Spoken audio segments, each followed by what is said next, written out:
Hello everyone! Welcome to CORRdapya TV. If you're new to my channel, my name is Cor and I'm your business nurse from Southeast England.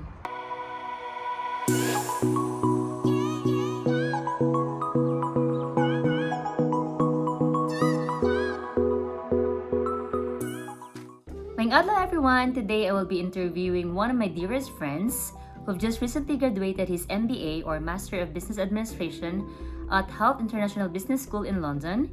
He is the only Filipino in his cohort and he is one of the students who graduated with distinction.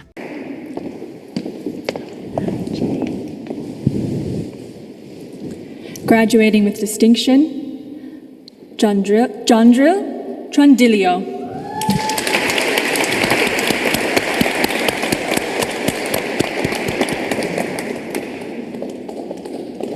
Please help me welcome my business friend, Jay. Hello, Hello. Jay. Welcome to CORRdapya TV. Hello, mga ka-CORRdapya. So before we start, can you greet our viewers in this channel? Yeah, hello.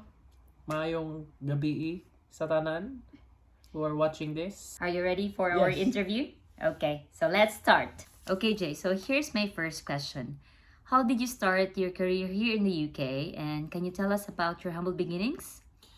So, I started as a care assistant way back 2017. I arrived here in February 2017 and I became a pinned nurse in May 2017. So, I started working as a registered nurse and then learned company policies and procedures a bit quick. I like to read, so when I have spare time at work, I grab the policy book and try to understand what is the standard that or the expectations for each procedure that we carry out at work. And then I started, getting interested to other things. For example, supervising and at the same time management. So my manager, who is a Filipino as well, saw it and asked me, if I am interested, to learn other skills. And I said yes, of course. I'm very much interested, to progress. I am fortunate and lucky enough because she's very supportive. So she supported me to be fast track to management. I started as a nurse in charge, and then eventually moved to a different care home as a clinical lead / deputy manager.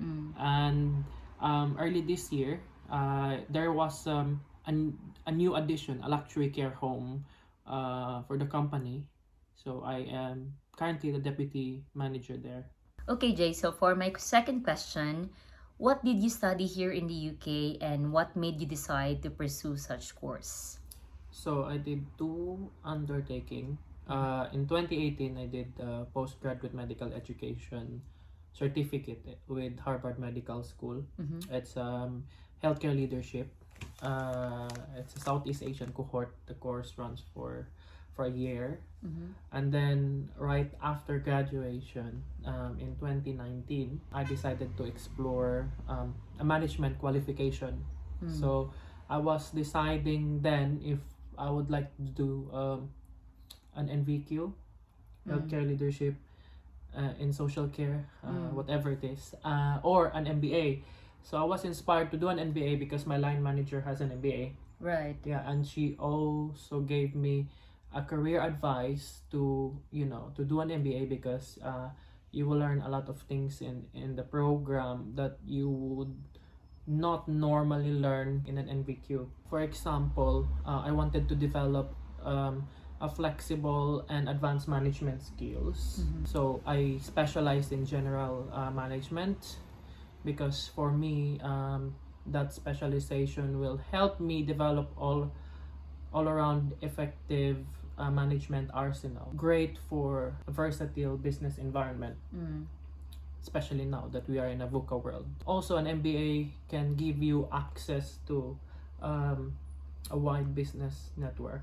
Also, at that time, I was already thinking about my career. The program can also give you that opportunity to look at other career trajectories which you can apply the program after you finish it. All right, Jay, for my third question, can you share to us how did you manage to sit in the program? It started with researching, the business school. What is a business school? What is an MBA program? What are the skills in an MBA program that is quite in demand to industries nowadays? So I started understanding that first. Second thing is I attended MBA events. There are quite a lot of MBA events happening in London area throughout the year. That's before pandemic. Talking with enrollment coordinators, career coaches, career advisors who are present in those events, and having a flavor of what the alumni network looks like. So I added people in LinkedIn, especially alumni of those schools that I am interested in, and then connect with them, engage with them, ask for their feedback about the course, subjects, professors. Those are really, really important in my decision for my choice of school. Eventually, I realized that I enjoy that simulation or that experience being in a global cohort. So I was looking at the school rankings as well at that time, particularly Financial Times. So based on my research, HALT is number 1 in terms of diversity. So I decided to choose HALT in the end. Okay, so you have chosen Health University. So what happened next? So it started with having that line management support at work, because you cannot just make the decision to study without your manager support. So it started with my manager nominating me for the program, because the school needs to be reassured that you will have the support needed as you go through, the rigors of the program. So that's the first thing. The second thing is I applied for some financial help within the school. So I managed to secure 3 scholarships. Wow. Amazing. To offset some of the fees for the program. And there was an interview as well. Basically, it's an interview from a senior academic of the school, basically asking questions about my motivations for the program. How would I use the program to my career or to my cause, and understanding really if I fit their DNA, because every school has their own DNA. So one of the most important DNA of HALT is entrepreneurial spirit, I think. So I mentioned about my future plans of maybe starting my own business. So that is where it started really. So you went through a panel interview. Did you also undergo like a written exam or an essay? There were a lot of requirements that were upset at that time, because one, I have a number of degrees with me when I applied already. So I skipped the part when I need to show them an IELTS, because I am already here in the UK and I use it for my qualification here as a nurse, and of course to get a visa going here. Did not do the GMAT as well, the graduate management admission test. But it's one of the requirements. It's one of the requirements. Because they feel that I have studied so many years, to go back to those basic management admission tests. So they did not require me that as well. But for the others, they have to undergo the GMAT and everything. Normally, and the English test. Normally, if you do an MBA, so you need to do a GMAT.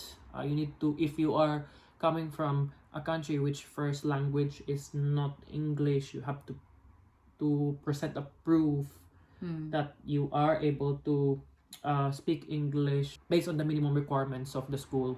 And then you comply. There are some compliance side. You comply with the paperwork that they're asking you. Of course, in the beginning, you express your interest for the program, but that's like the first thing that you need to do. So, and then you do the rest that I mentioned earlier. And how about the tuition fee? Oh, the tuition fee, there's quite a lot of options for the tuition fee. So you can either pay the whole 2 years in one go, or you Which can is you can finance it until before each term. So basically you pay it twice, I think. Yeah. Because I did mine like that. So at that time it's roughly nearly 60,000 pounds. wow. That's excluding my hotels and travel going to London. Okay, so I know you entered the UK under a sponsorship, right? Mm-hmm. So how did you manage to balance your time being a full-time nurse and at the same time an MBA student? So one thing about me is that I have this obsession of finishing what I start. So like for example, if it's a study, so I make sure that I will finish on time. I think time management plays a very important consideration for me to finish it on time, and at the same time narrowing my focus as well. So at that time when I was doing my MBA, my focus is work and school. I don't have any other things like No distractions. no distractions. I just basically pour all my energy and time to those two things. So like for example, in my days off, I attend classes to London on a long weekend. So I arrange this time off with my manager, which she kindly arranged as well, and make sure that I can be off on those days. And then at work there will be non-peak times or non-peak hours that you're not so busy and you're done with most of the things that you needed to do, and that is usually after dinner time. So I have the opportunity sometimes to read my cases, because we tend to read a lot of cases in the business schools, because we use this in our interaction when we are in class, and at the same time use these cases to highlight points that you would like to raise in your assignments. And we have so many assignments in that program. So yeah, so reading, going home. Sometimes you will have sleepless nights, especially when your assignments are due, and at the same time maybe coffee. So I have so many coffees in the last 2 years. But at the end of the day, it was worth it. It is really worth it. I kind of miss it now, actually. Few months of not having to read a number of cases from business school. It's kind of miss it. But at least you're very lucky to have a supportive manager who understands your career goals. Yeah. So one thing about pursuing a study here in the UK is you should have that management support, because if you don't have that, it will really stress you out, and you will really have a hard time finishing it. So I think you're just one of the lucky ones. So we have discussed a lot of things earlier. So what were the challenges you encountered and how did you handle them, Jay?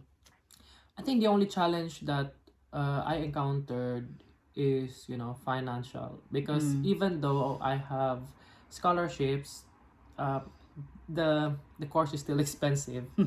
So I needed to do more hours at work. So I think that's a bit a challenge for me, because doing more hours at work means that I have less time for my studies. But it's just a matter of having or finding that time to make sure that you read your cases and you do your assignments. Other than that, I think I'm quite lucky, because I don't have a family.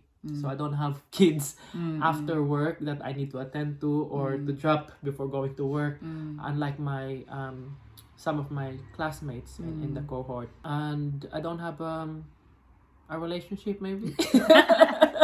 So no personal affairs. No personal affairs Yeah. that would hinder or take a lot of time Or being compromised. yeah. for me. At the same time, it's a less distraction. So Really. you were really focused on graduating your MBA. Yes. Yeah. Okay. So considering all the challenges you've been through, especially you've mentioned earlier about the financial aspect of MBA. So what is your greatest takeaway being an MBA graduate? I thought that it would be something really academic, like being able to, use different tools. But in retrospect, I think my greatest takeaway from the program is having that opportunity to understand more about myself. What are my motivations?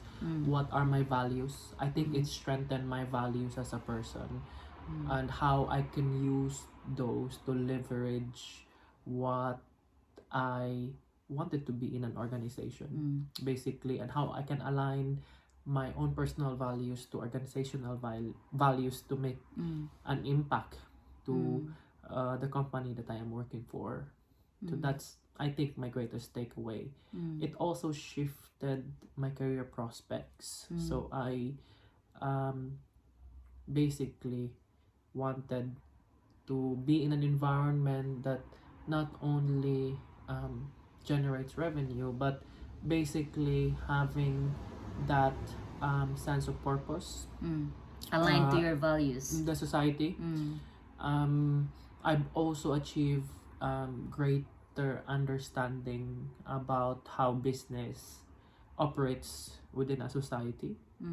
And luckily enough, I did my MBA in the pandemic. So, all the tools that were very prominent pre-pandemic are now obsolete, I think. So having to figure out, or solve complex business problems at this time is really a good experience and a good simulation throughout the course. Lastly, I think learning from prominent professors. So we have professors from prestigious universities, because HALT is a non-profit organization.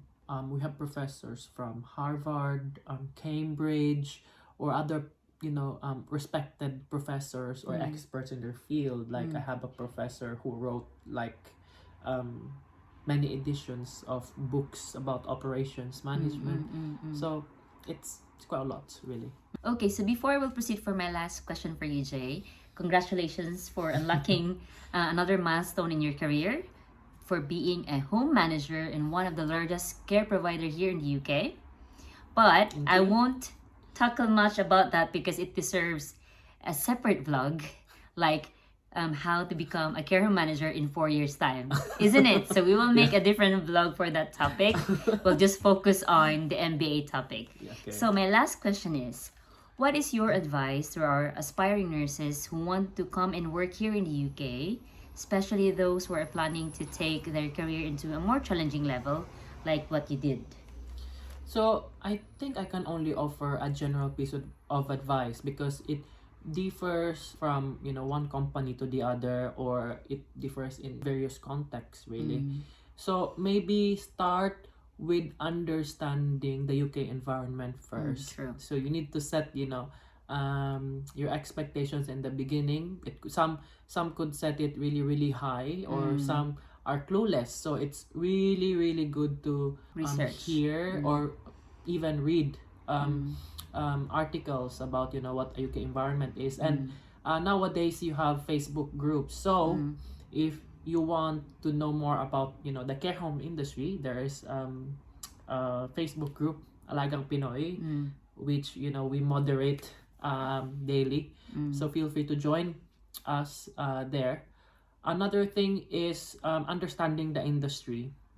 So the care home or the social care industry is quite, I think it's less popular in the Philippines, because NHS is always, was marketed first, I think. True. Even during my time, care homes, I don't have any clue what a care home looks like, to be honest, until I came here. But, it's a very good industry, because you will have more autonomy as a nurse, I think, to make Decisions. important decision that affects lives of vulnerable people. Once you feel that you are in the right environment, because you will feel it in your gut that you are in the right environment, find yourself a good support.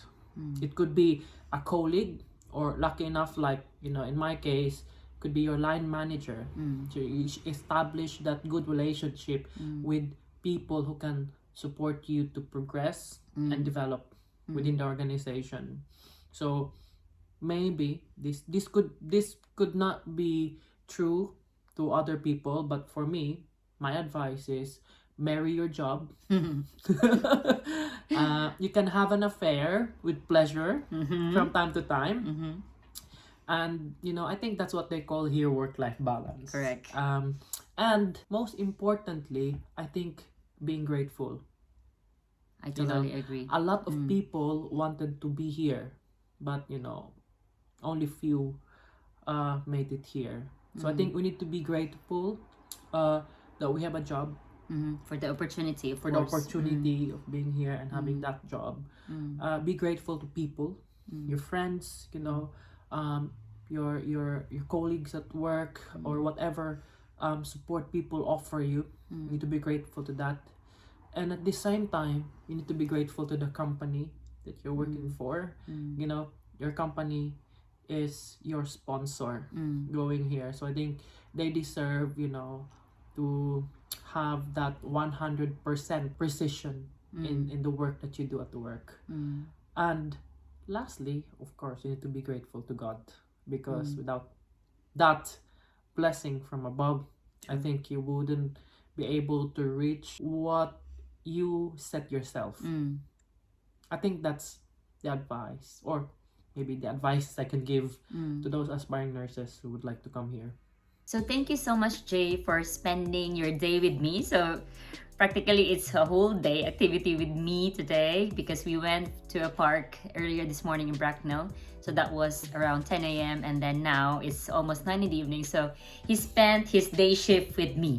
So I'm just lucky, Thank you for allowing me to tackle more about your MBA experience, to help those who are curious that there are full-time nurses who can graduate as a MBA here in the UK. So it is possible with the right amount of perseverance and determination, and of course support from your company and from your colleagues and friends. Then you'll be able to achieve what you are aiming to achieve here in the UK, apart from working as a full-time nurse, isn't it? Yeah. So thank you so much, Jay. Thank you for coming to my discussion vlog. And for my followers and for those who are watching this video, hopefully you find value from this vlog, and I hope to see you soon. Once again, please subscribe to my channel. Bye-bye! Applied for scholarship. Na-mention na ba ang scholarship? Di ba na-mention na ako? I don't know. Na-mention na ako. You did? Okay, Jay. So my first question for you is, like pang international to, pang beauty pageant. Wag na lang dun.